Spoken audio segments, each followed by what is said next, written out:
ទៅណាពេលដែលអូនថាស្នេហ៍បងគ្រាកន្លងអូនបងប្រៀបដូចទឹកនឹងត្រីតែពេលនេះអូនប្រែក្រឡាស់សំដីចោលចាស់ផ្លាស់ថ្មីពីស័យថាបងក្រធនការងារបងបានប្រាក់ខែតិចតួចធ្វើឲ្យអូនលួចទៅស្រវារកអ្នកថ្មីគេអ្នកមានលុយឆាយគេអាចគប់ចិត្តចរណៃបងនេះគ្មានអ្វីមានត្រឹមប្រាក់ខែ500ប្រាក់ខែ500តើវាអូនណាស់មែនទេពេលដែលគ្មានគេម្លេចក៏មានមេរស់បាន500ជាញើឈាមបងខំប្រឹងដើម្បី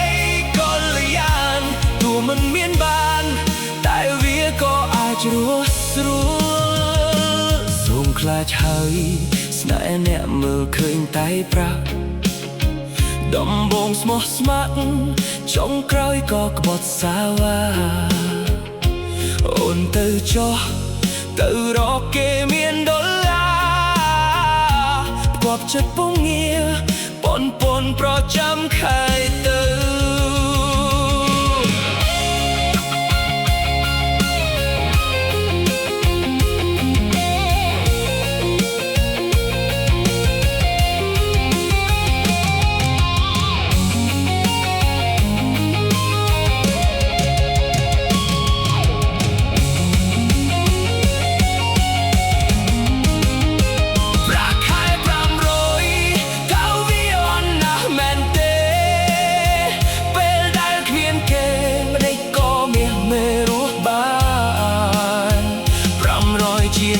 ឈាមបងខំប្រឹងដើម្បី